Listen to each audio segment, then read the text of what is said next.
You are Locked On Braves POSTCAST, part of Locked On Sports Atlanta, your team every day.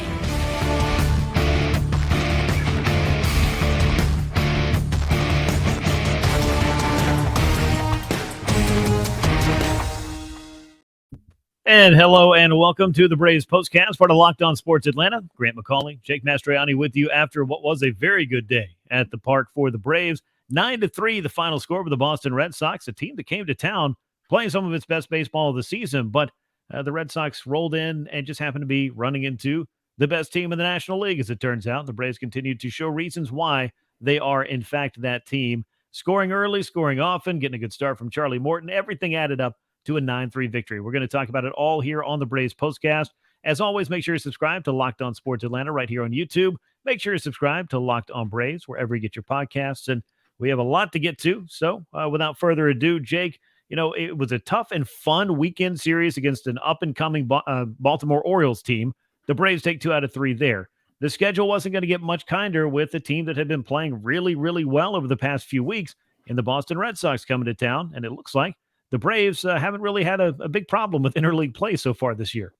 Yeah, it was just nice to come out and see them have a good, easy win at home. It seems like those have been few and far between so far to start the season. So, yeah, just great to see them come out, score 4 runs early, and really just kind of cruise to a win. Charlie Morton with a good start as well to help save that bullpen, which could be key. Yeah, it is going to be key because that bullpen is going to be tasked with throwing at least 9 innings in the finale of this very brief 2-game set. And we'll talk about that a little bit later. But let's get inside the box score for game number 36 for the Braves. They win over the Red Sox 9-3, the final score. Sox, the visiting team, now 21-16, 3 runs, 8 hits, no errors. They left 8 men on base. Braves 25-11, 9 runs, 12 hits, no errors. They left 9 men on base as well. Might have felt like more than that because it seemed like the Braves had runners on base throughout the entire night. And, we'll touch on some of the opportunities they had, the opportunities they made good on, and a couple of other hitters that were probably looking to make the most of opportunities. And it just didn't work out perhaps the way that they wanted it to. Be that as it may, Charlie Morton, the winner, 4-3. Nick Pivetta, the loser, now 2-3. No save in a game that lasted 2 hours, 42 minutes. Crowd of 36,805 paid to see it at Truist Park. And they got to see a very nice start from Charlie Morton. I thought this is as good as he has looked all season long. I don't know about you, but 6 innings, 2-run ball. Really should have been 1-run ball because he got called for a balk that wasn't a balk. But I will say this, Jake, if this is how Charlie Morton looks every 5th day, the Braves are going to be very excited to have this man helping anchor a rotation that is very much in distress when you think about losing Max Fried and Kyle Wright in the last 7 days. Yeah, it's going to be huge. I mean, Charlie Morton has to be that frontline pitcher now, which, look, they're paying him good money. I'm sure they want to see him be that. And I think for the most part, he has this year. And we've talked about it. He's gotten better each and every start. And as you mentioned, I think this was just another one in the step in the right direction. And yes, with the injuries to the rotation, Charlie Morton has to be that co-ace right now with Spencer Strider at the top because you're going to have a bunch of young guys in here, don't know what you're going to get. So these are the type of performances you need. Helps that he had a lot of run support in this one, but still, I thought the stuff was great, and he didn't mess around and was still able to get through 6 innings, as we mentioned, saving that bullpen. That's part of what he needs to do in a blowout game like this as well, and I thought he got it done. I mean, he really only had the 1 inning where he had any trouble in that 2nd inning, which came after that long bottom of the 1st. He loaded the base with 2 outs and made a perfect pitch, a backdoor curveball to freeze the hitter for strike 3 to get out of that jam. But other than that, I mean, there really wasn't a lot of stress or pressure. Again, the big lead helped, but it was just seemed like he was on cruise control for most of this game. Yeah, I felt like everything was just so crisp for Charlie. I mean, the curveball was snapping the way he needed it to. He was running the fastball where he wanted to. So some changes. I mean, he had a little bit of everything going for him on this night. 6 innings pitched, 5 hits, 2 earned runs. Again, one of them was thanks in part to a balk that moved a runner from 2nd to 3rd, and the Red Sox were able to manufacture a run. That happened in the 3rd inning, but Charlie just shrugged it off. Couple of walks, 7 strikeouts for him. He did give up a solo homer to Justin Turner, but in the game of inches, it bounced right off the top of the wall and over into right field. But either way, I mean, Charlie Morton with 6 innings of 2-run ball was a big part of what the Braves needed, I think, in their winning formula for this game. But one of the great things that the Braves do is seemingly as one of their hallmarks, at least in 2023, is, Jake, they jump on the board early, and Matt Olson let off a huge home run in the 1st inning to go ahead and get that whole thing going. Yeah, I mean, it's great. It helps again when Ronald Acuna Jr. is getting on base to start off just about every game that Mm-hmm. the Braves have played. And that's not much of an exaggeration right there. I mean, he does truly get on to start off just about every game for the Braves, and it helps out those hitters in what they're doing and what they're able to do. Austin Riley, Matt Olson, I know Riley's kind of in a slump at the moment, but being able to get the job done and deliver those big hits and drive in those runs, it's what you want those guys doing. And Matt Olson, 3 home runs in his last 5 games now, starting to get it going. But yeah, no better way to help a starting pitcher ease into a start than when you put up a 4 spot or even just a couple of runs in that first inning.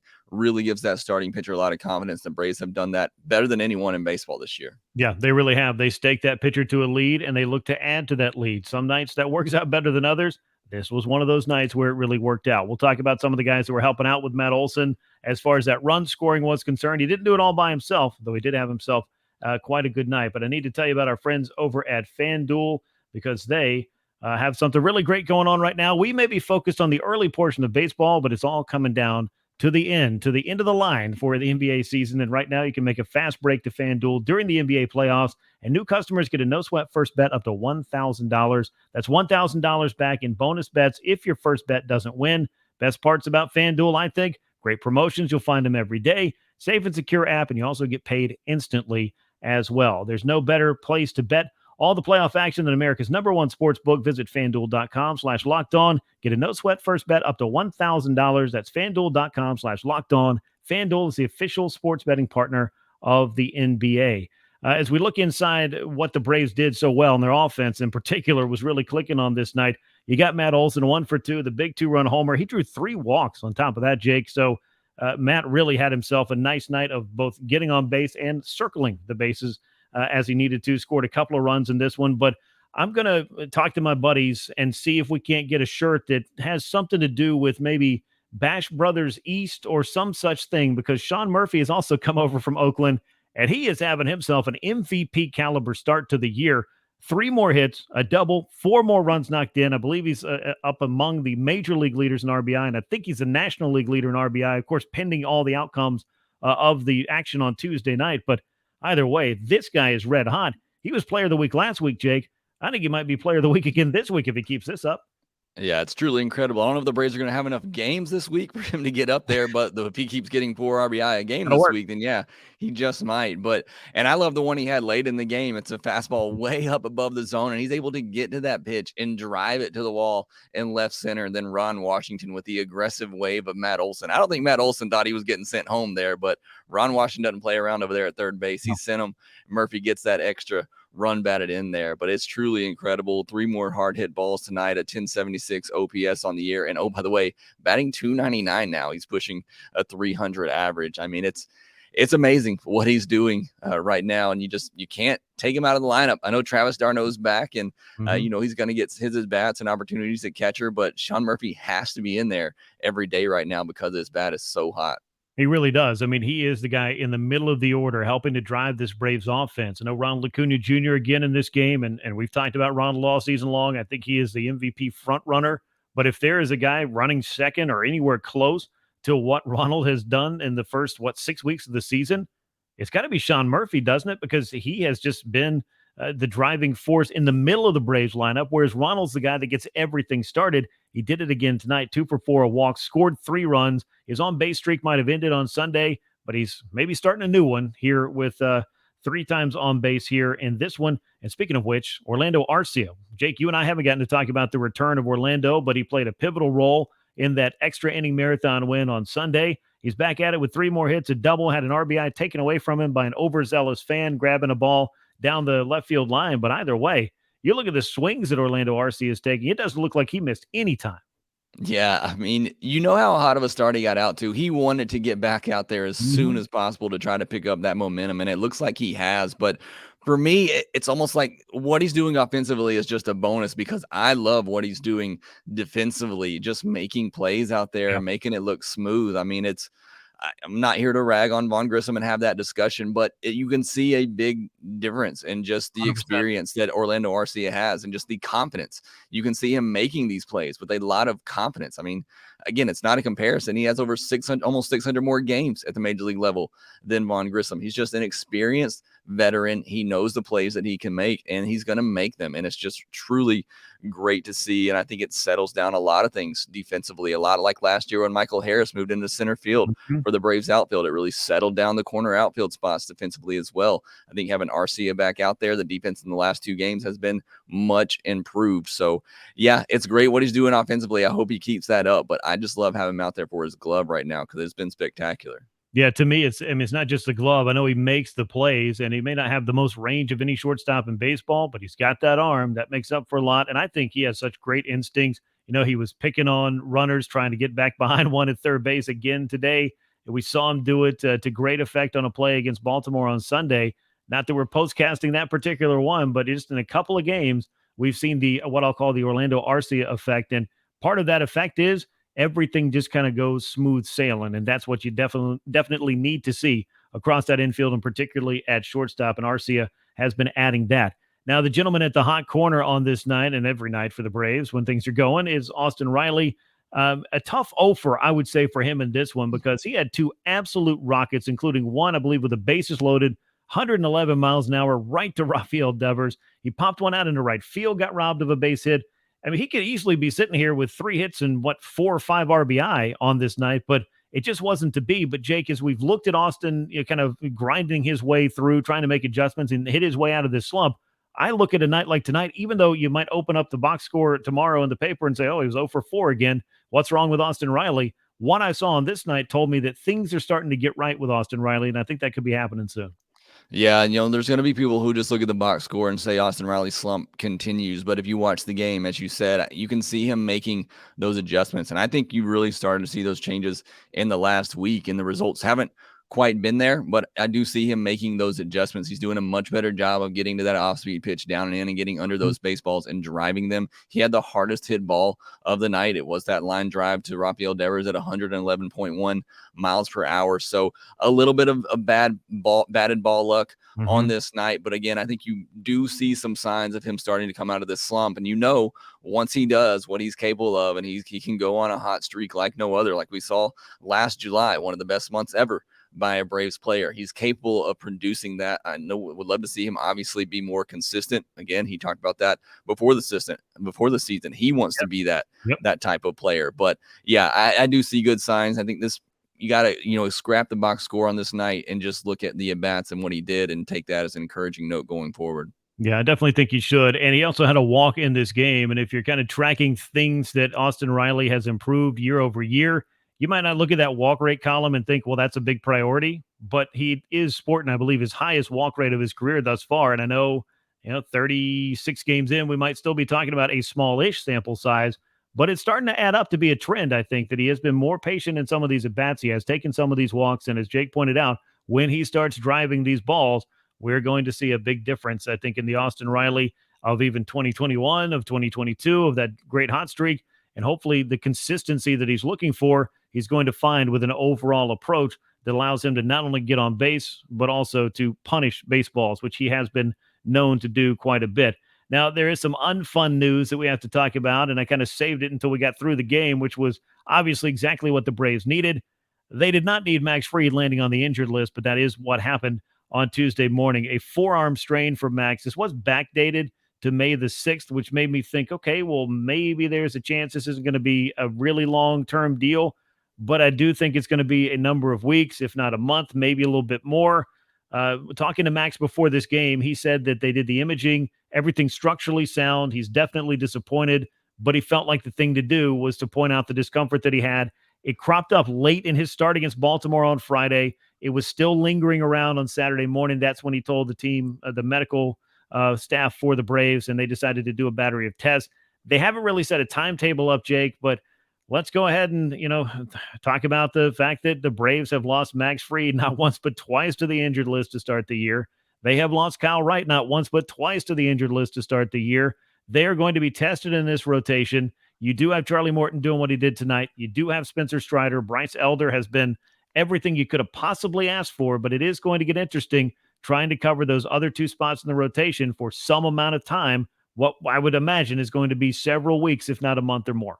Yeah, I'm kind of the feeling, and obviously I'm not much in the know, but I feel like it's going to be at least a month for probably both of these guys. I mean, the Braves aren't going to take any chances. Again, we talked about it, especially early in the year. They want to make sure to try to, and even Max Fried said in his comment, want to try to take care of this now so it's not a lingering problem later in the year. But this is now the second time that both of these guys have hit the IL so far this season. So that is a bit concerning. I talked about it coming into the season. There's the most valuable player or the player that you can't be without and win in the postseason. And in my mind, it's either Max Fried or Spencer Strider. You have to have one of those aces leading your rotation in the postseason. I think he's that important and vital to the Braves trying to win a championship. So need him back, need him healthy. But this rotation is going to be tested, and they have some depth, but that depth is young, it's inexperienced, and for the most part hasn't been great so far this year when they've had the opportunities. So really going to need those guys to step up. I know Dylan Dodd had a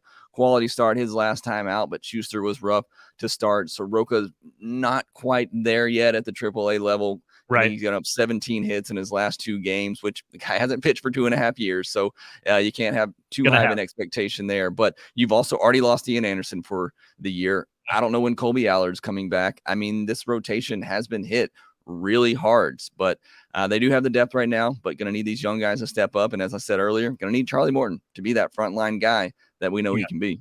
Yeah, and he has shown throughout his career the ability to do that. The Braves just need him to kind of turn back that clock to the 2021 vintage version of Charlie Morton, or even the guy that in the second half last year really started to figure things out after what was a slow start, which I think could be understandable when you consider he had to rehab from a broken leg over the offseason, and then he didn't have much of a spring training to speak of because of the lockout.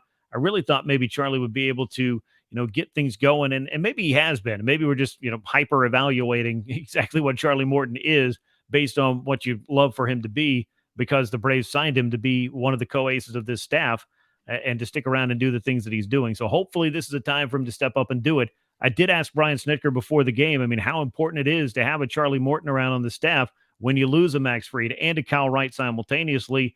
And you've also got Spencer Strider. And Snit told me point blank, hey, we always are happy to have Charlie Morton and Spencer Strider, and what Bryce Elder's doing. What we don't want them to do right now is try to get outside of themselves and do too much to make up for the loss of 2 other players. We're going to figure that out. They are going to find arms to slot into those spots, whether it's Dylan Dodd, Jared Schuster. Hopefully Michael Soroka is able to pitch his way into the plans for the Braves in the not too distant future and give them a little bit of the promise that he showed at the start of his career. But we're going to see how it all plays out as we move forward, because life without Max Fried and Kyle Wright is definitely going to be a challenge, even for a team as talented as the Braves, sitting on the best record in the National League and an 8-game lead in the NL East. But as we know, we learned last year, don't count those chickens before they hatch. All right, let's talk about game 2 of this brief series, Jake. It happens on Wednesday. It's going to be a bullpen game. Johnny Allstaff's getting the start. Actually, we don't know who's making the start. We just know nobody's coming up from AAA to do it. It's going to be Brian Bello, the righty, on the mound for the Boston Red Sox. I would imagine this is some version of Jesse Chavez, Colin McHugh, and Michael Tonkin to try to cover about 6 innings. And then maybe you can use some of your other leverage relievers as you need to down the stretch to close this thing out, if, in fact, the game is the way that you want it to be. Yeah, I don't know if you read my tweet, but that was kind of the strategy I went with. Chavez 2, McHugh 2, and Tonkin 2. If that happens and goes according to plan and you got to win, then you can go with Anderson and Minter and Iglesias possibly to finish it off. Dylan Lee as well in that mix. You got the off day on Thursday, so that certainly helps. But, you're going to need the offense to come out as well, put up another big 4-run inning if they want to in the first inning. Do that again. That will certainly help. But, yeah, hopefully this bullpen can piece things together and Braves can sweep this quick 2-game series. Yep, they will be looking to do just that, break out the brooms again. Game 2 against Boston happens Wednesday night at Truist Park, 7:20 p.m. Eastern time for the Braves and the Red Sox. Atlanta going with the bullpen game. Brian Bello, the righty, on the mound for Boston. That'll wrap things up here on the Braves Postcast, part of Locked On Sports Atlanta. Make sure you're subscribed on YouTube. Hit the bell to get notified. Leave a like while you're here. We appreciate that. And some comments. We always love reading those. And, of course, make sure you're subscribed to Locked On Braves wherever you get your podcast. Jake's got a lot of great stuff coming for you all year long, and we look forward to being along for the ride just about each and every night here on the Braves Postcast. Once again, the Braves big winners over the Red Sox. 9-3 was the final score. We will catch you after game 2 of the series on Wednesday. Until then, he's Jake Mastroianni. I'm Grant McAuley. So long, everyone.